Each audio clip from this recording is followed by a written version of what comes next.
Welcome to this episode of the Corporate Bowl, where I sit down with global leaders, founders, and entrepreneurs. Today we're here with Christian Vintergaard. Thank you for joining us. Thank you for having me. And let's get straight into it. Who are you, and what do you do? So I'm the CEO, I should say, for the Danish Foundation for Entrepreneurship, and we promote entrepreneurship and entrepreneurship education amongst the youth in Denmark and in Greenland and in the Faroe Islands. So we try to promote everything that has to do with entrepreneurship and startups from schools, in primary schools, and all the way up to higher education. So you do very broad spectrum of people you work with, right? Yeah, in Denmark, approximately 1.2 million or so youth is part of the educational system or is taking an education. And so we work with them, and we also work with their teachers and professors. So it is a relatively big group that we tailor to. And you've worked with a lot of founders, right? Yeah. What's like a founder story that really stood out to you? Oh, that's a tough question. I think doing a year, I probably meet and listen to about 1,000 startup pitches or so. So that's quite substantial. So targeting one out, let's see. I think the ones. Let me take more broadly. Maybe I think the startup stories that I usually pay most attention to and that leaves a bigger mark with me is the one that makes substantial difference, where the founders have something at heart. They want to change something. They have a need that they see, they envision, and I don't think they have to go all the way to change the world, but want to make some kind of an impact that they either leave human beings at a better place, leave the world at a better place, or leave society at a better place. So I think the ones that I probably remember the most afterwards is somebody who has taken up a ball problem, and that ball problem is important for society, for the world. I think so. We have people who treat cancer. We have people who try to. I don't know whether they want to fix the climate or at least they want to Help it. overcome some of the obstacles Yeah. that is with climate change or with environmental changes or with people who suffers from illnesses or so people who wants to make a change, make the world a better place. If you met, let's say today you met me, Mm? or my friend over here, 17-year-old, 18-year-old, and we had a huge idea for something, right? I guess you experienced it a lot, right? But we have no experience whatsoever doing anything to do with business. What's your advice for those type of people? I think the creating a business, there's tons of advices, right? I think one of the first places to go is to actually figure out whether that is a real problem. Yeah. Whether that is actually a big idea. Because I think the most common problem is that the big ideas are not bold enough, they're not big enough, they're not substantial enough. So I think I would try to make you dive into that. Is that a substantial problem? Is that a substantial difference you will try to make? And that's kind of a big thing, because oftentimes as founders, you kind of also justify it to yourself. This is a big problem because I think it's interesting, and that gives you very little objectivity in regards to whether you can document or prove that it has substantial elements to it. And I think that would be the first, especially for first-time founders.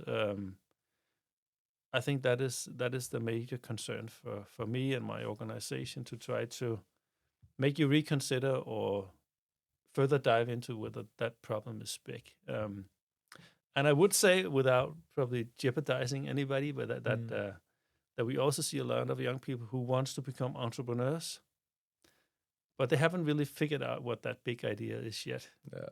And the passion for creating a company probably overshines the size of the problem or the impact you want to get. And there's nothing wrong about being entrepreneur or having that fire burning within yourself. I think that is a major driver to make change.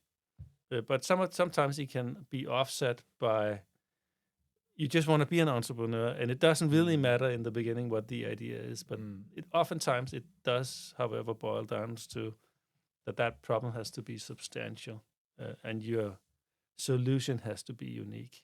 Yeah.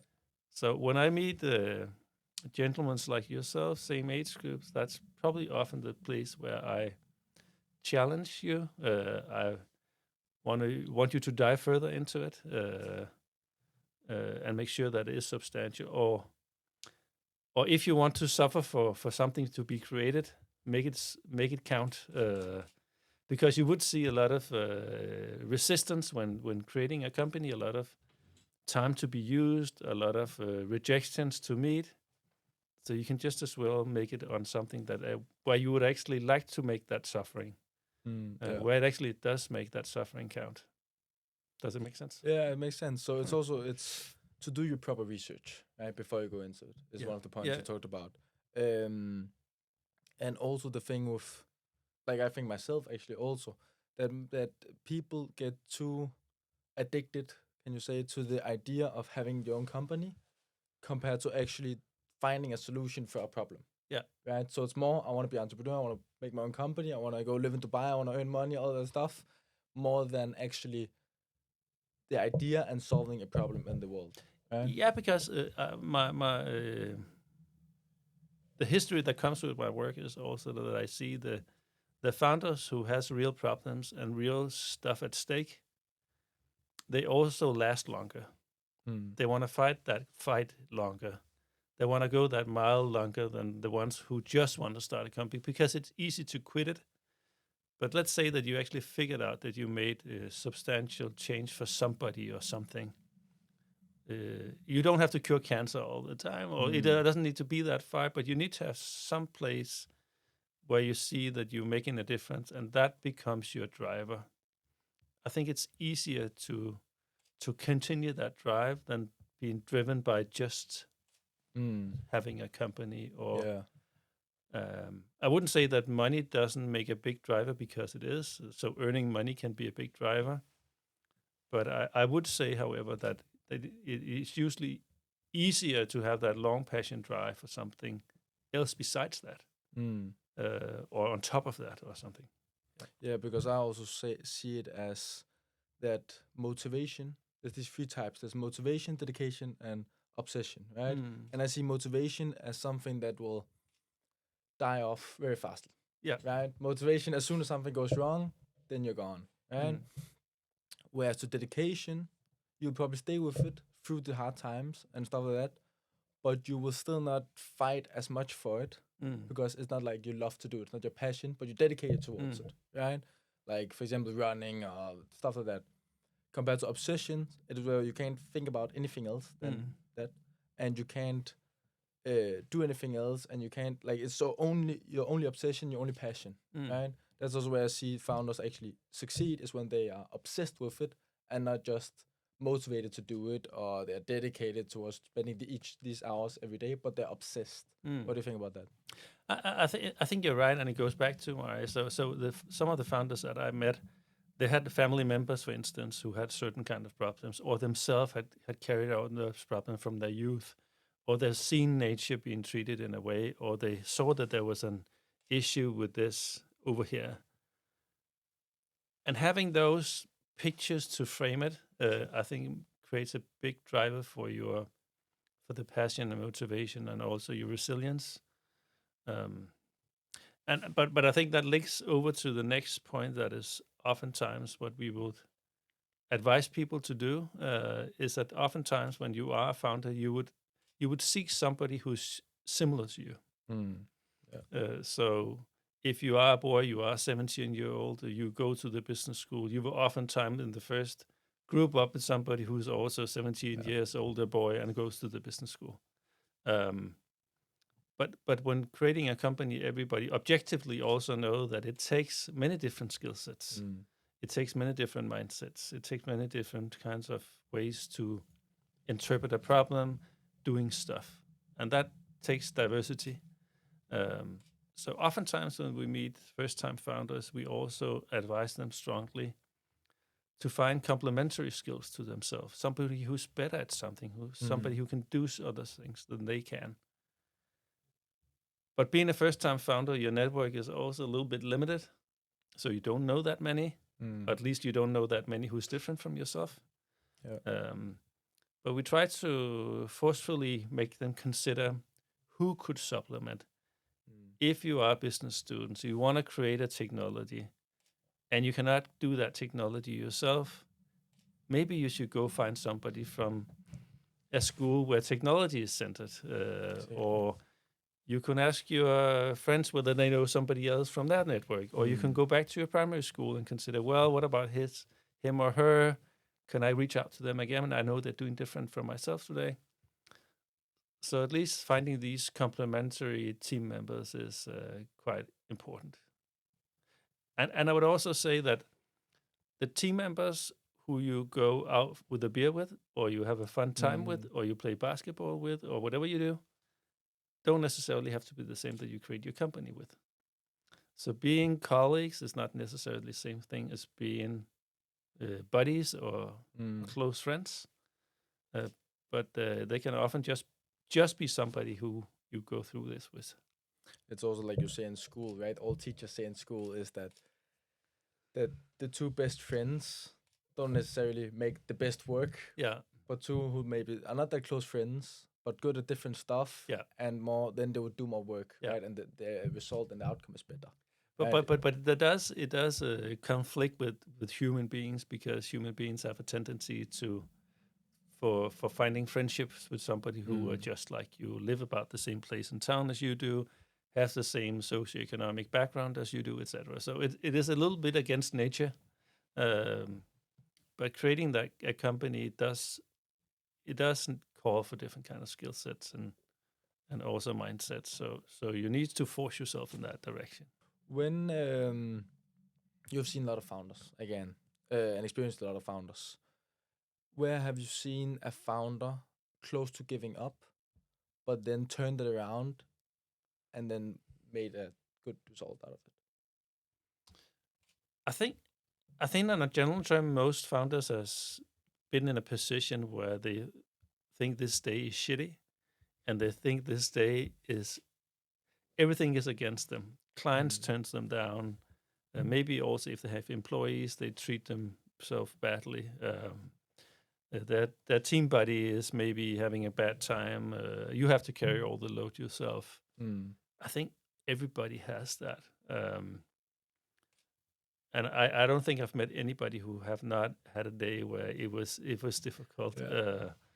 And I actually think that most days are where there is obstacles. So I think the ones that succeed the best is, again, the ones that can look at the final target, look at the end goal, and say, well, this is still really important. But we're just human beings, right? Yeah. We are just human beings. We make mistakes. We're humans, right? It's not. Yeah. And I think what you have to look back on, is this a tendency that everything goes wrong, or is it just today? Because everybody has one or few days where it goes bad, but you need to look at your overall week. Is it still, when I look at this month, is there more positive days than good days, or the bad days? Are we as team partners constantly having a bad time, or are we mostly having a good time? Also, when I made my companies, in the start, I was also a lot like, okay, I made a mistake. I hit myself down for it, right? I hate myself for it, and and that affected me a lot. Each mistake and each positive affected me a lot. And then later on, it was more neutral, where it didn't affect me as much, because I went into a mindset with it. The mindset I went into it with it was that we make mistakes, right? And that every time you should expect at least a mistake or a problem or something. Because if you expect it, then you don't get as surprised when it actually comes, right? It's the same with the episodes now. I always expect one thing to go wrong. And then I try to learn from that thing and make sure it doesn't happen next time. So it gradually gets better. But I think there's a few things to remember. One is that creating a company is kind of an iterative process. So you cannot plan it much ahead. We do tell students that they should try to do a business plan and then should try to predict or anticipate what the future will bring. And we will try to make them map that travel. But we also try to teach them that it rarely follows that path that they predicted from the beginning.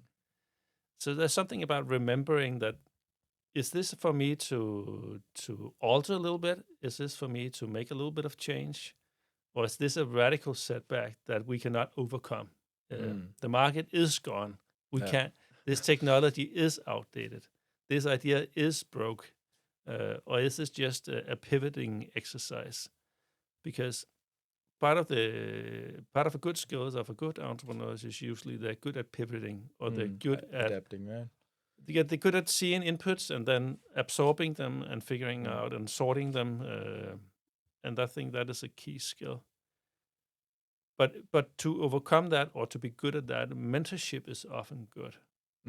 So that's another kind of an advice to give, is especially if you are a newly started entrepreneur, your track record is not that long. Having mentorship is a good thing. Seeking somebody who is a little bit older than yourself, maybe have a little bit more experience than yourself, somebody who's willing to use a little bit time on giving you advice. I think that is also a good counselor, but also maybe a good check-in to see, well, is this really bad, or is it just another day at the office? And to see things in a little bit of a more maybe mature picture, or a picture of more experience. So oftentimes in young companies, they would not set up a board because they're not that far, but you could set up a board of advisors, or having a few seniors that would give you a little bit of advice. And the good thing about the entrepreneurship industry is there's a lot of people who want to give back. There's a lot of people who want to 100%. volunteer. There's a lot of forums to provide you advice. So I don't know many other industries that are so fortunate by having a lot of people who wants to give back. Let's move a little bit into one of the problems I see a lot, is people under 18, especially young people in general, but also people under 18 trying to start a company. Yeah. How hard do you think it is to start a company under 18? If you're under 18. So if we have to take our listeners and our viewers into the situation, then when you're 18, you can establish a company. You can create that legal entity that makes you have a company, as I said, where you can place money in, and you can have all your risk placed, and you can insurance it, etc. So that legal entity is a key thing. Then, of course, there's the issue. If you're not 18 yet, then you are not able to create a company unless you get special permission. Exactly. And you need to obtain that special permissions through a government agency.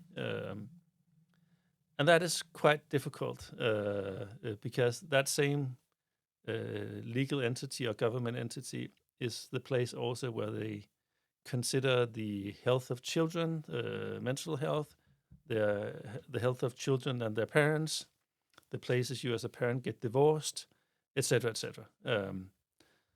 So it's really not a place where they are good at entrepreneurship, or whether they have strong experiences about what it takes for a company.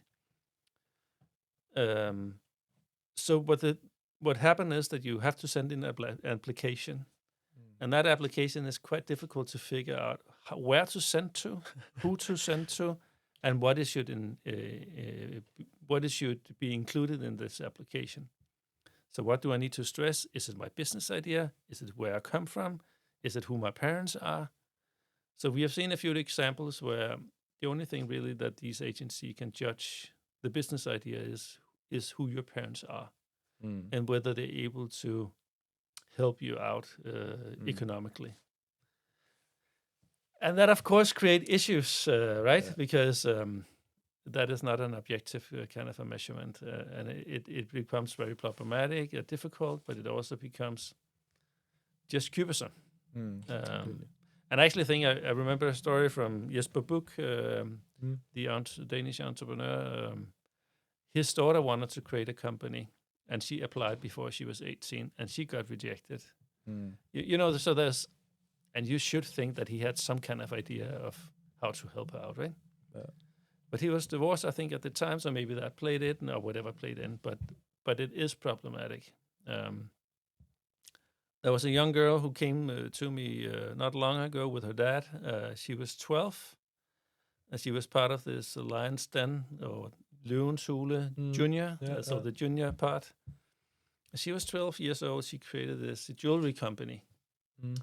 And she was quite upset, I would say. She was really upset that she couldn't create her own company. So she was upset about it. And I said, well, how much do you earn at the moment? And she was at, well, I earn more than 500,000 this year and experience to be more.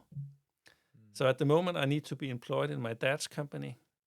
And that was, of course, a downer for her because she really wanted this. And her dad also supported her and said, well, it is her job. It's all her energy that goes into it. She assembles all the jewelry. She takes all the packaging. She sends it out.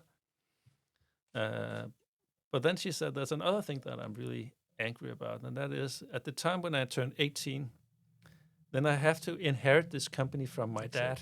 Exactly. And I had to pay taxes based on that inheritment. Exactly. And she was quite upset about that too. Exactly.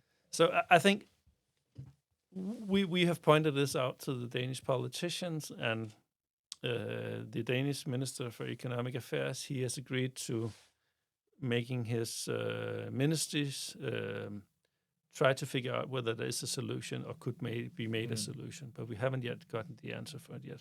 And what's your opinion on that topic? Because I've also sat in a situation where, okay, do I either request getting a company, which is a troublesome process, like or do I put it in my parents' name? But I could also make some, unless your parents are entrepreneurs and stuff, then there's also some problems in that way. And also that when you turn 18, you then have to pay tax of it because it's inheritance. Yeah. Right? So what do you think is the best way to kind of navigate that system? I think just to back a little bit up, the first kind of responses that I got from politicians was, well, how big is the issue? How many can it be? How big is the problem? Can't they just wait until they turn 18? And I said, well, of course they could, or of course right now they have to. But if we look to Sweden, if we look to Norway, they created setups where this was not a problem. They created setups just like with your driver's license. You can drive the car with somebody sitting next to you who's a little bit older. You can only drive these many hours a day, and then you can transfer it into a real driver's license when you turn 18. Why can't we make a similar system? And they say, well, let's say that that a young entrepreneur, he has this bank account, and then he borrows a lot of money. He goes bankrupt, and he cannot pay the money back. But I said, we can just make a setup where he cannot lend any money. He can only put cash in and use that money for the purpose. We can just make a debit setup. Exactly. Okay. So I think we create a bigger problem around it than there is solutions. And I think it is out of an old and outdated perspective on youth, which aggravates me a little bit. So it is problematic, and I'm doing the best in my power to change it. If you could change one law, what would that be? That law is a key priority for me, and it is a priority not because it's going to be thousands of startups that comes out of it, but I think it's just silly to have these legal barriers when we have a lot of people with a lot of energy, a lot of ways they want to contribute to society. They have some dreams they want to live out. We wanted them to be sitting in the supermarket and taking and cashing in or having a job there, or they want to have other kinds of jobs. This is similar for them. This is just a changed labor market where we're now seeing the youth, they want to create their own job instead of taking somebody else's. Now a little bit switch of topic, but For young entrepreneurs and founders, what would you say are the best industries to enter right now in this current state?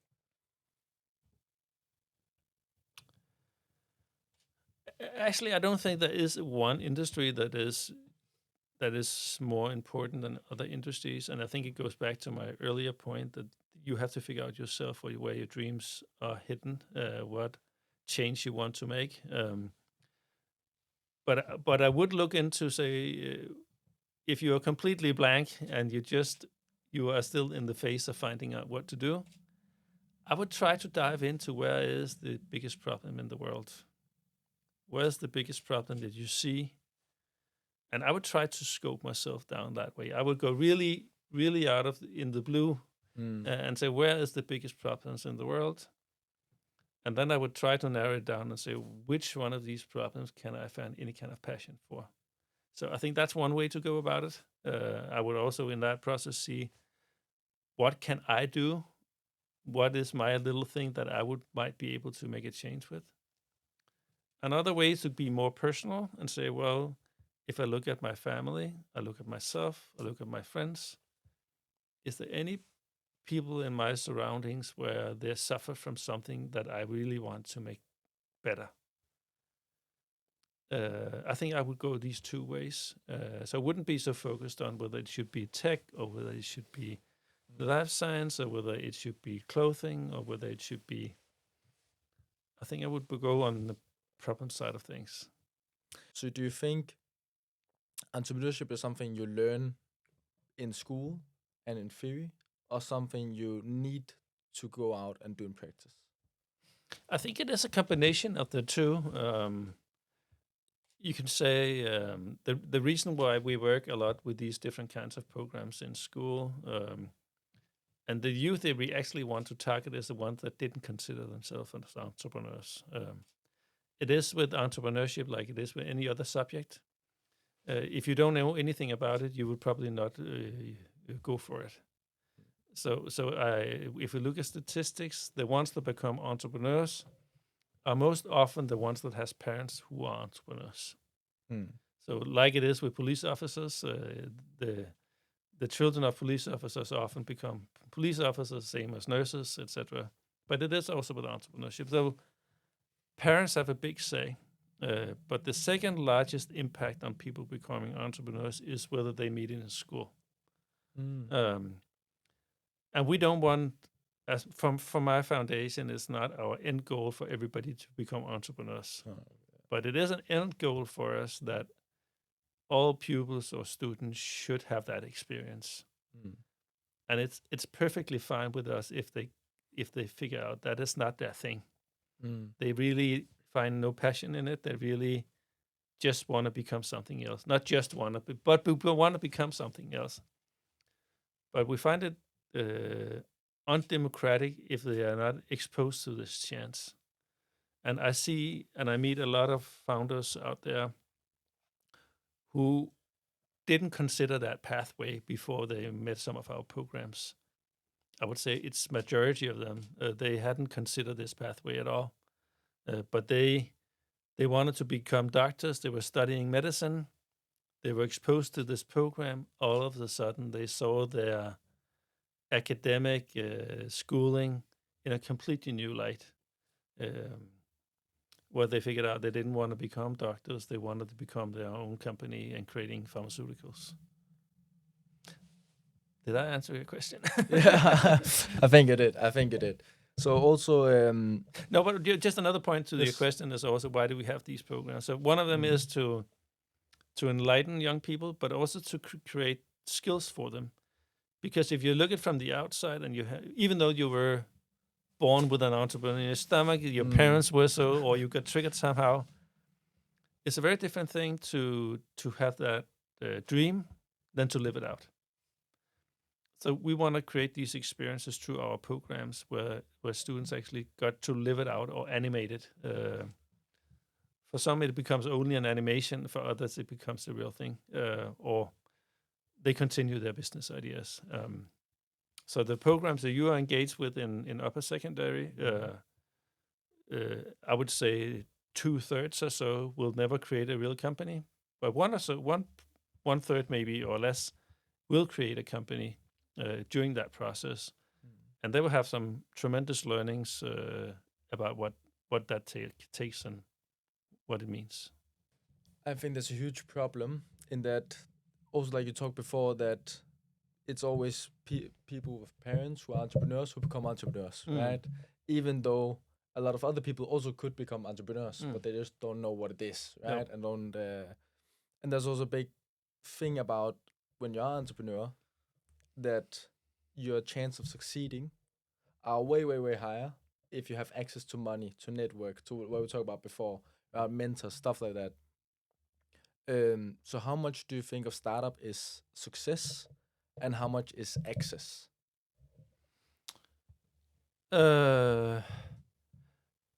Access to resources as an entrepreneur is quite important, and that access can happen through what you already had in the beginning. So your parents or your family members or your neighbor or whatever it might be, your school teacher. We try to eliminate that factor a little bit in our programs by ensuring that we have a lot of business volunteers that you meet and pitch in front of. We have grants that you can apply for. So if you have more money than she has, then we try to even that space out. We try to expose the ones that do not have channels for exposure. So we try to eliminate that because we actually do know that some are more fortunate than others. Yeah, and also when investors invest, because you have a big insight into that, right? Do they more buy into the actual idea and the problem and all of that stuff, or the person itself? I think that's a common kind of a discussion. Do you buy into the idea? Do they buy into the people? And I think most agree to it's about a mix. And of course, the idea, if you separate that is about, is there a market? Is the innovation there? Is there something unique? Will this take off? Kind of. And then if you look at the people, we look at the stuff that we talked about. Are they complementary? Is there a team that represent that business idea? So if they want to do this, are they set up skills-wise to be able to accomplish that? So if they want to create a technology but nobody knows anything about it, then it becomes difficult. If they want to sell a lot of stuff, no technology, is there somebody who can sell stuff? So we look at those kind of things. But we also look about whether they are, or there's a kind of a term about whether they're coachable. So we look a lot into, especially if you have investors on board, the ones that follows our soft money, they will look into, if I give this feedback, how is it then taken down? Yeah. Is it taken down? You don't understand what I'm coming from, therefore I'm still doing whatever I was set up to do? Or are you coachable, meaning that you do take it down, you do comprehend it, you might want to change stuff?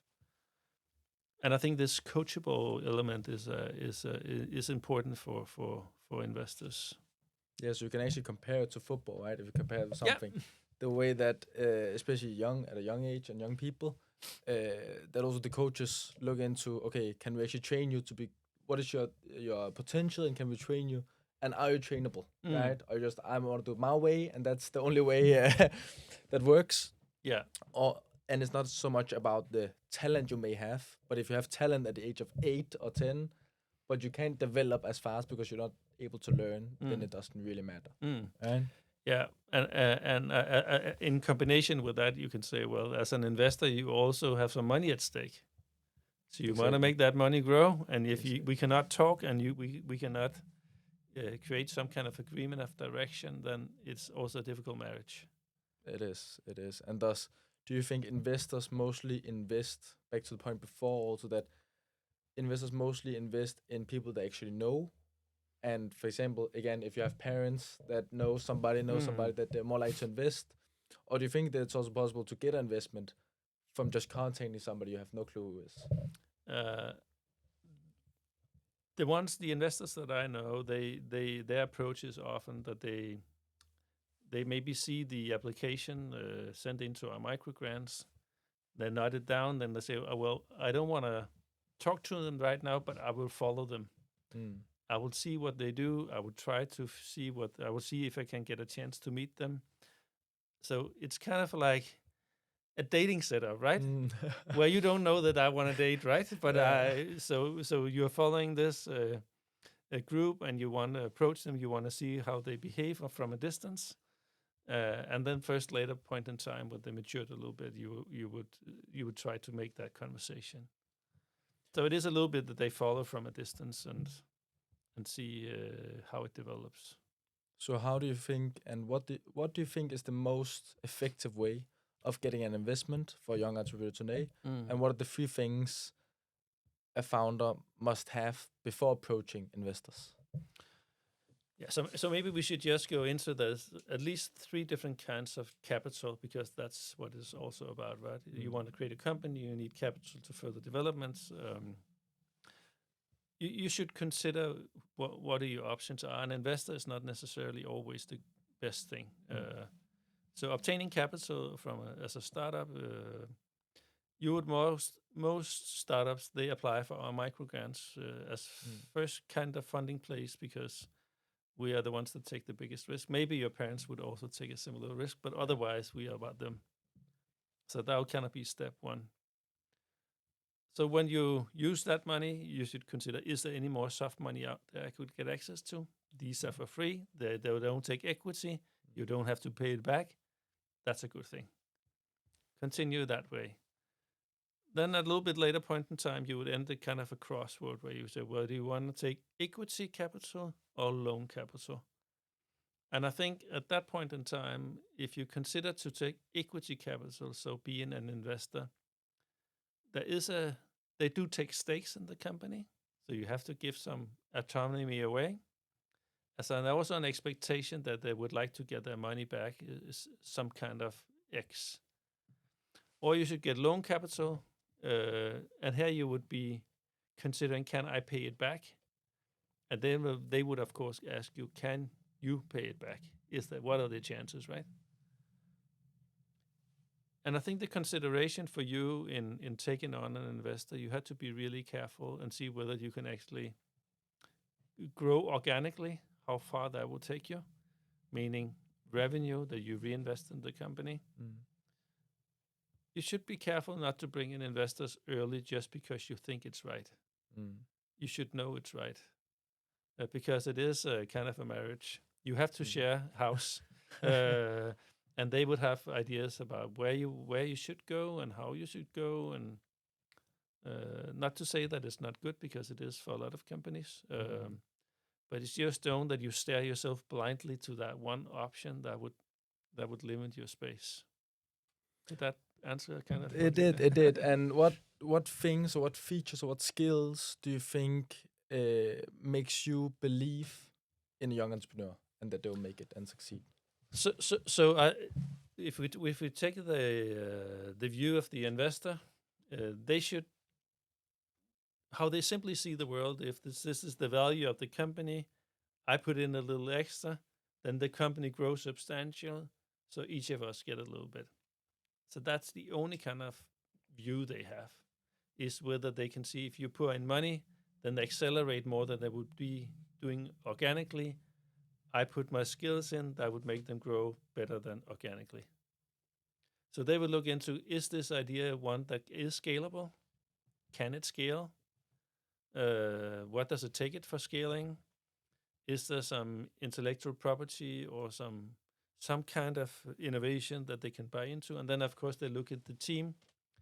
Do we believe that this group can make this grow? Or how much does it take for us to get rid of some of the team members and put in others to make it so?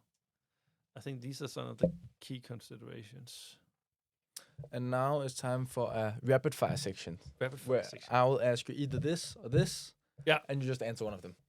Coffee or tea? Coffee. Risk or stability? Risk. Talent or network? Network. Learn business in school or real life? In school. Idea or execution? Execution. First customer or first investor? First customer. Describe your career in one word.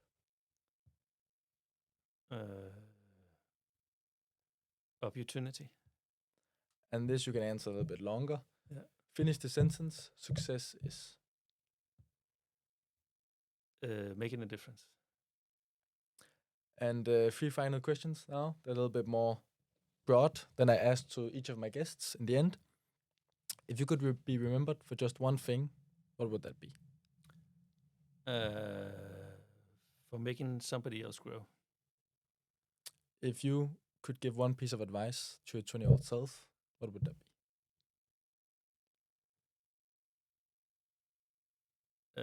Work with an idea that you would find so valuable that you would be able to make it big. If you could have dinner with anybody, dead or alive, 3 people, who would that be? And why?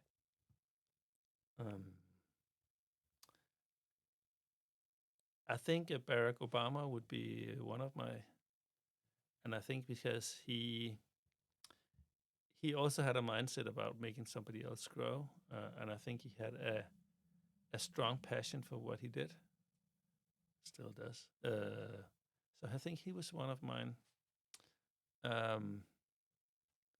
Then actually, Elon Musk was on my list for a long time. I actually met him 8 years ago when he was in Denmark. I was at a dinner with him, and he was for an entrepreneurial point of view, he was kind of a leading star because he considered the untouched areas to be, and he pursued opportunities that was just crazy, right?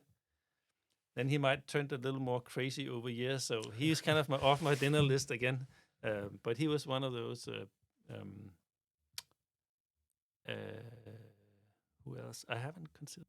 I think the last one I have to save for later. I can't come up with anybody at the moment. Thank you so much for joining us. Welcome. It's been a pleasure. And remember, nothing is impossible.